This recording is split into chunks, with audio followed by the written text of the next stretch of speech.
and welcome. I'm going to ask Councillor Pakipaki to open the meeting with karakia. Thank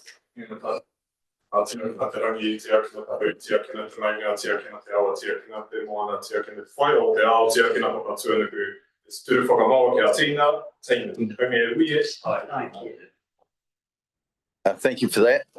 Everyone, we've got the news media in the room. We're not going to go through the earthquake stuff and escapes because we've all been here before and we know it well. We've got one apology, and then I'm going to ask the manager to introduce a new staff member. So the apology is from our iwi representative who was appointed recently, Anika Young. So I'll just ask if someone moves that apology be accepted. Move Councillor Dowler, seconded Councillor Pakipaki. I'll put that. All in favour, please say aye. Aye. Aye. Right, carried. And I'll just welcome Talents on Zoom. So I've got them on a screen. I think you've got a screen over here. So welcome, Talent. I hope it's nice and sunny where you are. It certainly is here. So just before we go through everything, I'll just ask the manager to introduce our new staff member. So thank you through the chair. We are delighted to have Magda Humanek, who has started with the NRSBU in the role of contract and sustainability engineer. Her role is to assist us with, auditing our internal processes and making sure the contracts are running and all that stuff, plus focus on our long-term strategy for mitigating our emissions and our response to climate change or sea level rise, etc. So we're very pleased to have her on board, and welcome to her. Welcome, and it's nice to have some staff on board. It's been difficult to recruit people, but one thing that is happening in central government is it might be a bit easier to recruit people to local government, which is a benefit to us because we certainly lost some people to central government over the last few years.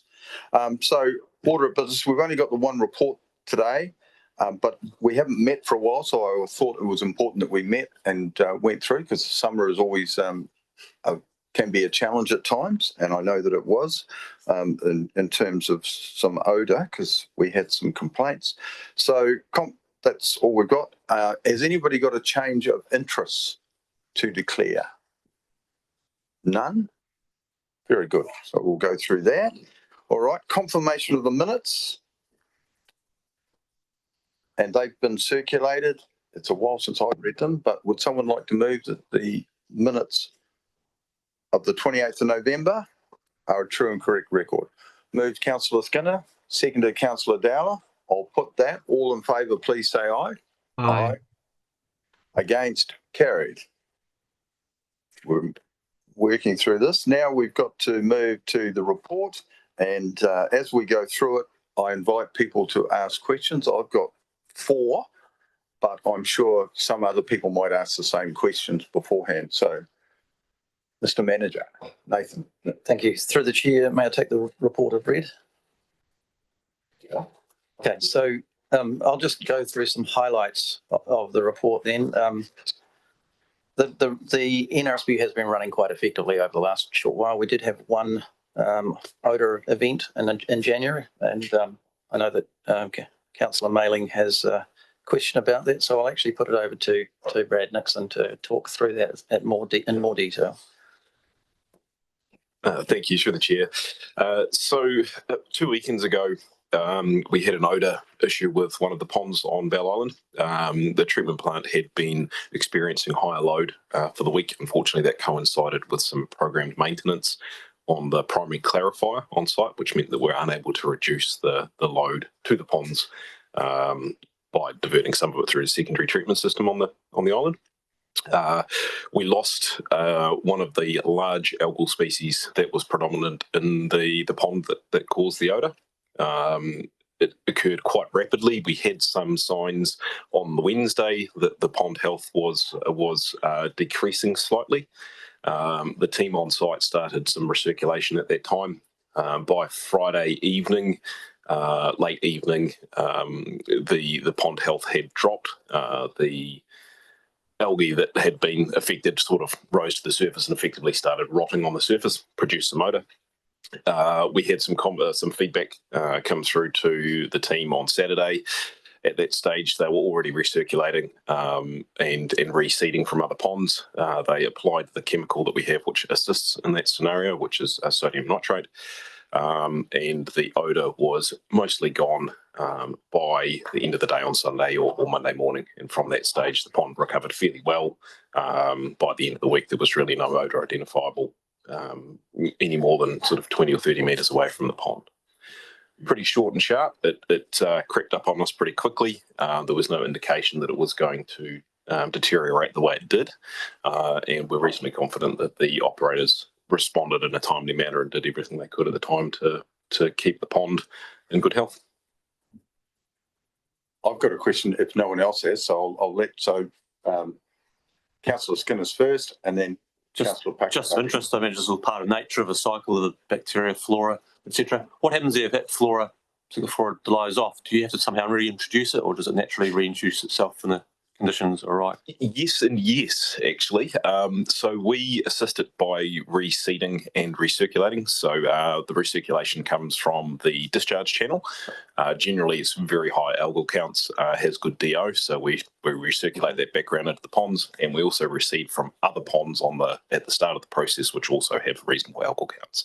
Nature's amazing. Yeah. So through the chair, most of the algae that we deal with are ubiquitous in the environment, so we don't actually have to add anything to seed it. It's all there. They will, they'll grow and they'll populate, and it's a natural system. That is, the unfortunate piece about that is it's a natural system, so it's relatively hard to control what species you have and how. So we have some levers we can pull, but they're not direct.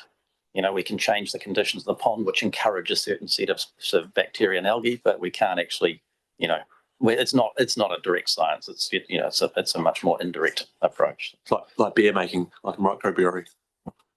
Yeah. Councillor Packer. I don't know, but I guess, Sir Chair, just a question. What does a notification look like? When you receive a notification, are they a formal contact or just a phone call, or what are when you register, you've noted 3 in there.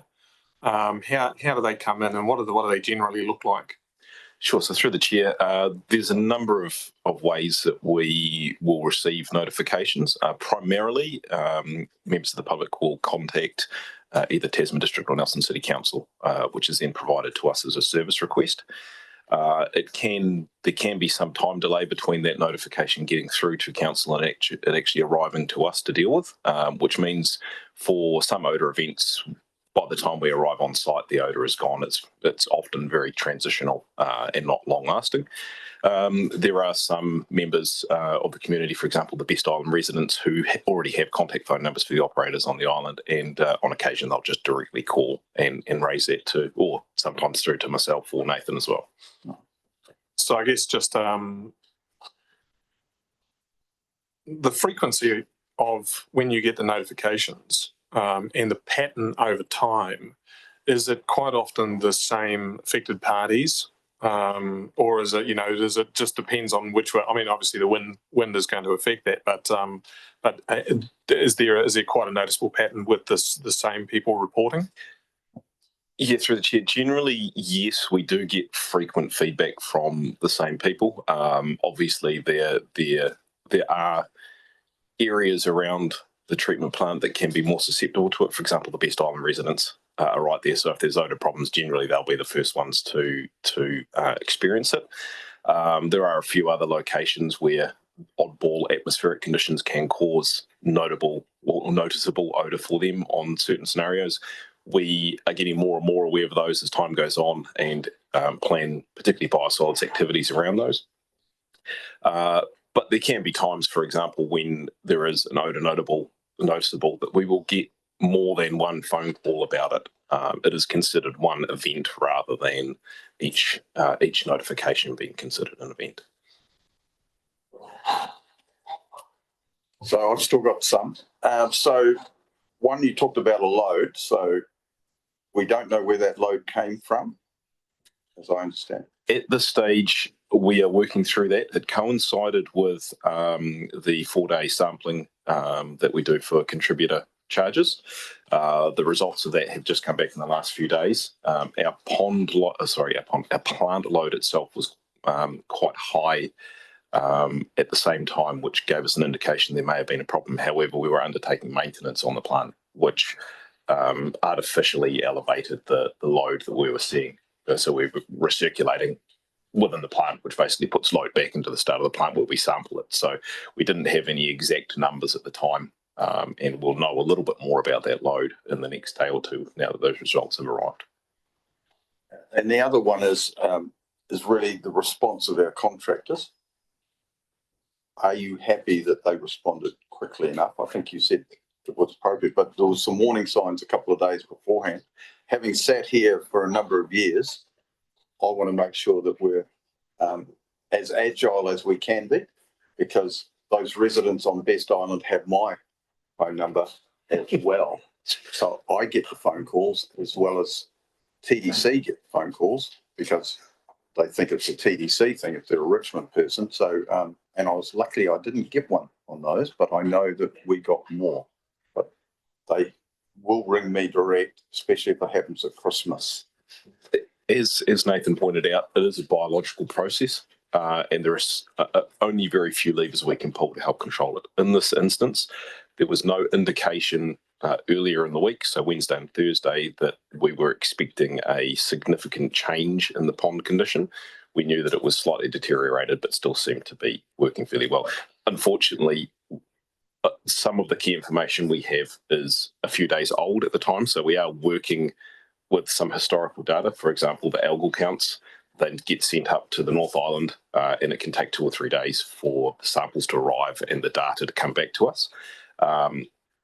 Once it became apparent that the pond condition was deteriorating rapidly, the operators responded in an appropriate time frame by dosing the pond with sodium nitrate, which really reversed the odour in a very short time frame. There can be scenarios where it can take weeks to bring a pond back to health. So in this case, they responded quickly, it worked quickly, and the pond was well on the way to recovery within a few days. Thanks for that. No other questions about that?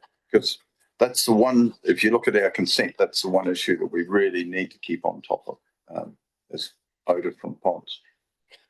Okay. Okay.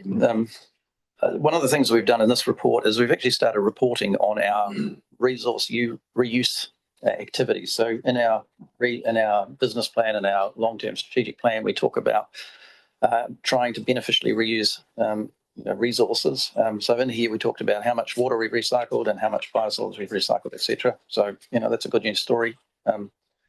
We've basically been reusing wastewater inside the plant. Once treated wastewater for clean down activities, about 250 cubic metres a day, and we have spare capacity which we will be sending to the Green Acres Golf Course. That the pipe work between Bell Island and Best Island has now been installed, so that's a milestone in the program for getting the material across there. We have applied 50,000 cubic metres of effluent to land during this irrigation system, so that's quite a significant increase than previously. And there's 8,400 cubic metres of biosolids being discharged between October and December 23. So that's another significant amount of nutrients and beneficial reuse for the growth of the tree. So from my perspective, great, a good news story. Well, seeing as we've got the news media in the room, it's really appropriate to talk about this good news story, Green Acres, because it's been some years in the coming. I think their president first approached us about 5 or 6 years ago, because Green Acres Golf Club have ground bores, but in the summer they get salt because of where Green Acres is located on Best Island. And I have to declare that I was a member there as a 15-year-old. So it's a few years ago. And I think my dad was on the committee in those days. Not really, not anymore. So to be able to provide treated wastewater for irrigation is a significant step for this unit. And I think it's something to be celebrated. And it's the first step in several because we've got more to come. So the intent is that we will, over the next few years, increase the reuse of wastewater for irrigation on Bell Island. We'll also be expanding onto Best Island for irrigation. Our ultrafiltration plant will need to be upgraded to provide more capacity for reuse for the likes of Green Acres and others. But the intent is that will happen over time, and that we'll be able to give more water, reuse more water, and a beneficial use over the next 10 years. So. And this is a good news story for our iwi partners as well, because they really don't want wastewater to go to the estuary. So every cubic metre of wastewater that we can treat to a higher standard and use somewhere else is a cubic metre that doesn't go to our estuary. So a huge step forward. And I remember we talked about this during a consent some years ago. So really important. Thank you. Yeah. In terms of capital works, there's a number of actions being completed over the period. We completed our ATAD odour upgrade, so the ammonia scrubber and the controls and all that are now in place and running. We've finished the biosolid tank covers on Rabbit Island for containing odour in those. So that's another project that's being completed. And in terms of projects that are ongoing, we have we continue to work on the duplicate rising main. That works well in hand. The section from Orphanage Stream through to Saxon's Road has been completed. And we're still working on the section from Beach Road and Richmond through to the Alliance Freezing Works.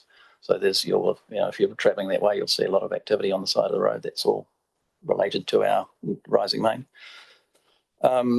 And we're just the last piece that's outstanding essentially in that program of work for installing the pipe is a section over Saxon's Creek, which is reliant on the completion of the works from Saxon's Creek Stage 4 that Nelson City Council are undertaking. So there's an interaction with that project there. The other one is Rabbit Island biosolids application resource consent, and that is essentially being completed.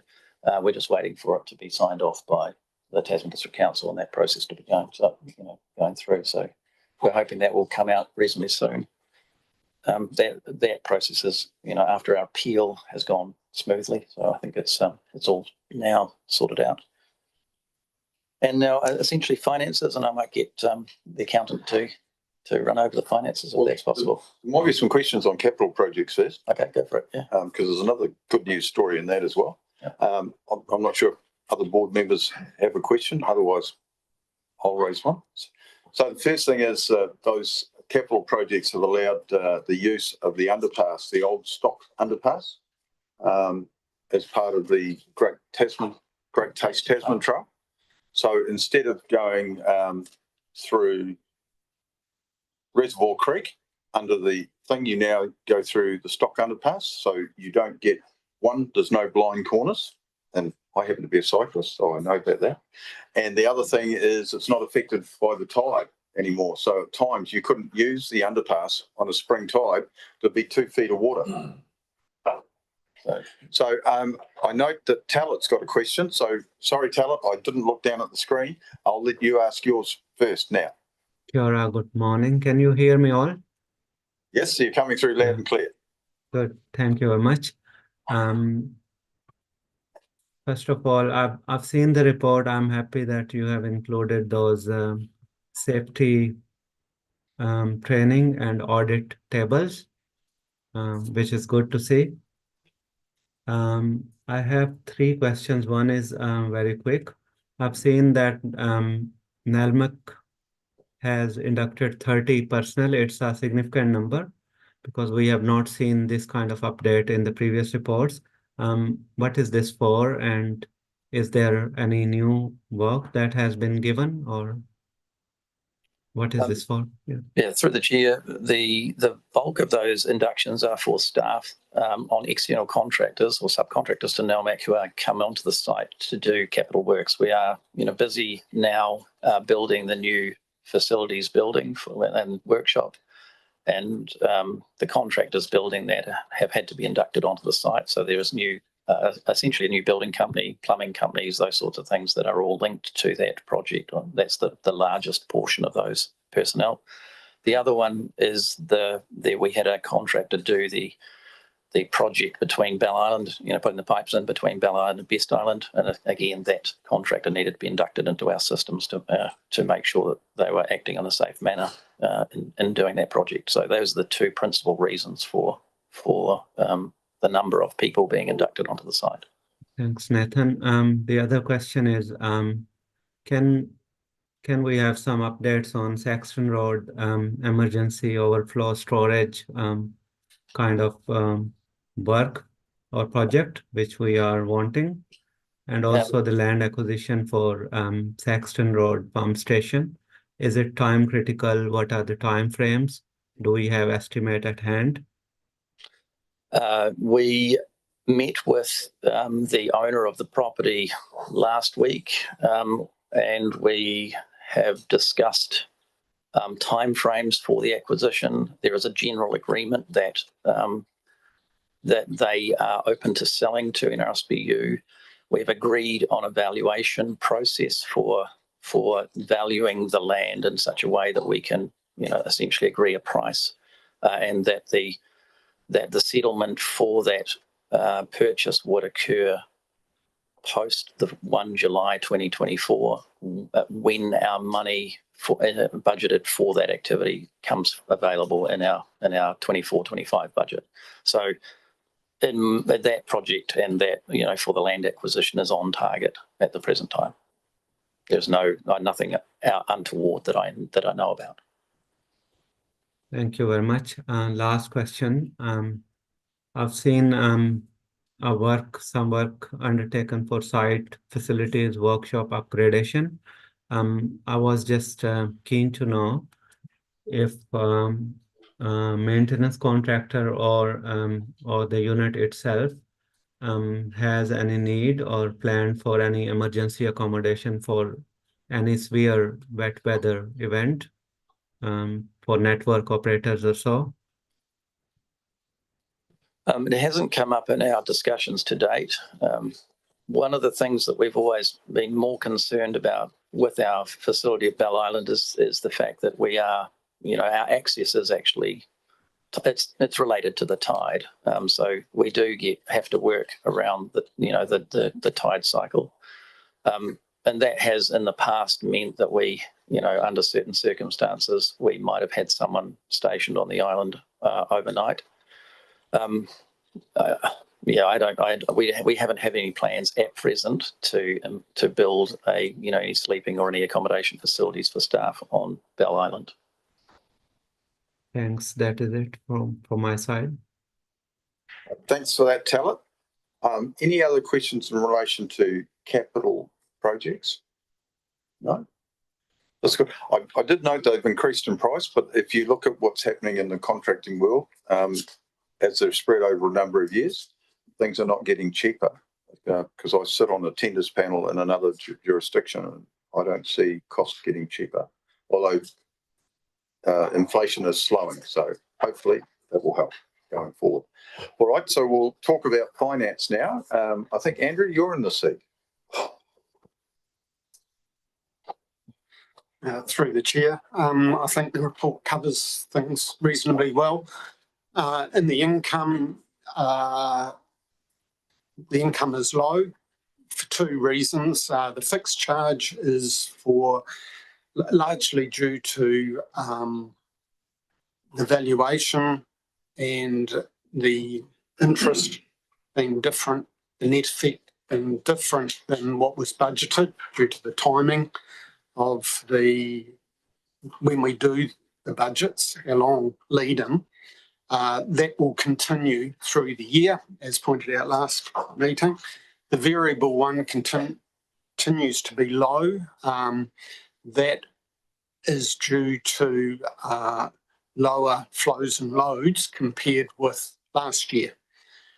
At year end, we will have a wash up to recover that. So there will be the current trend is that there will be a wash up charge, and it will be bigger than historically. So, but our customers should be experiencing lower than what we would have expected to charge them collectively. So there will be no surprises for our external customers, of course, Well, no.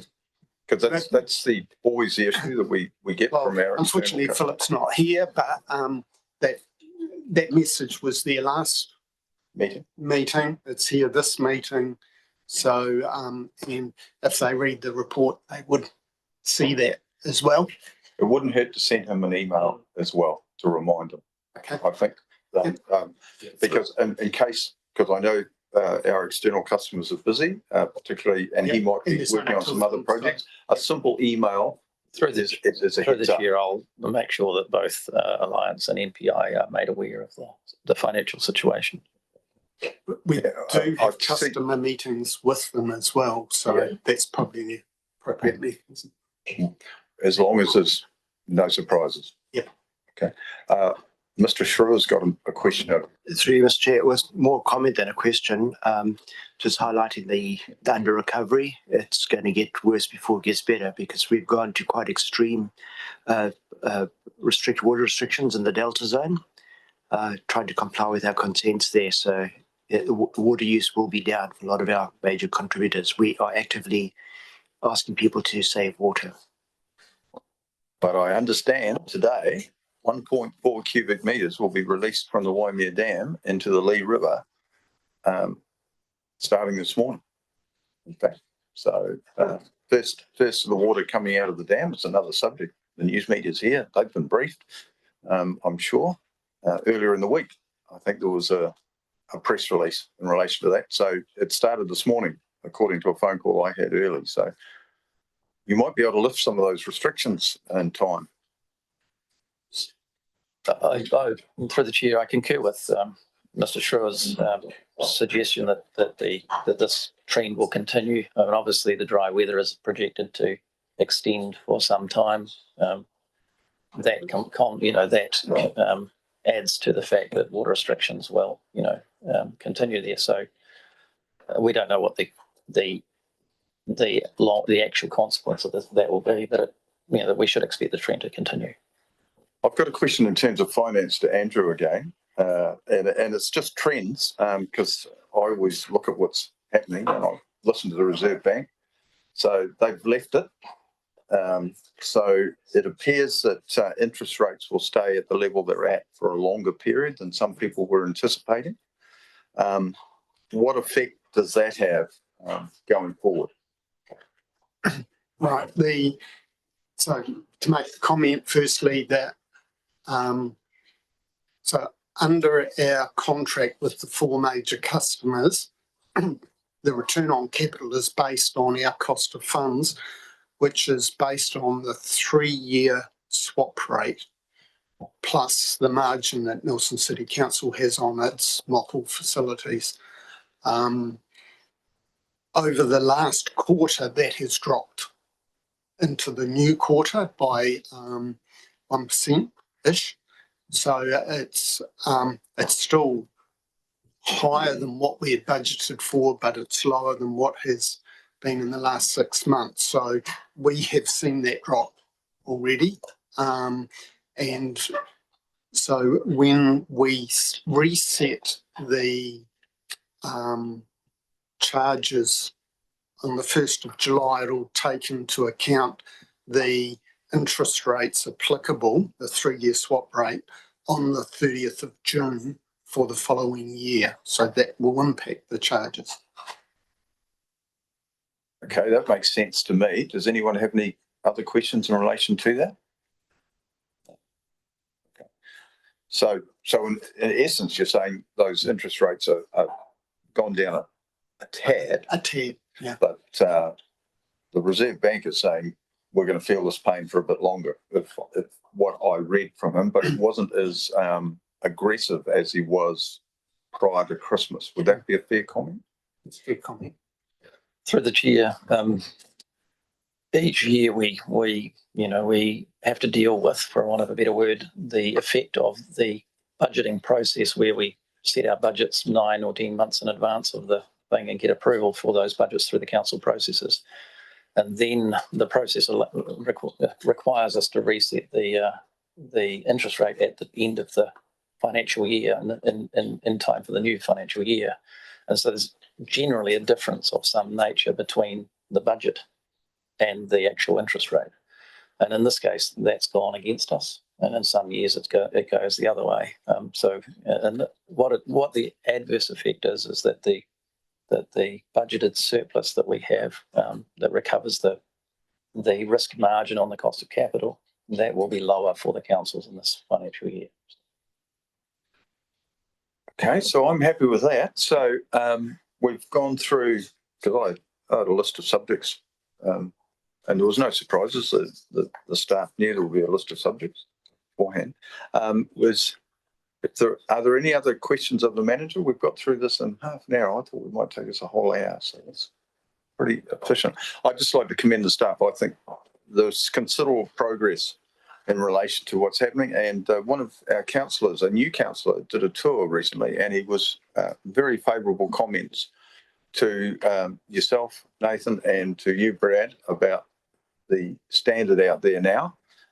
As you're well aware, I remember 5 years ago or 4 years ago when we had our resource consent, and we had some adverse comments from the commissioners, and then they went back 2 years later when we were doing Bell's, the biosolids, and the attitude was changed because we had improved the maintenance so much.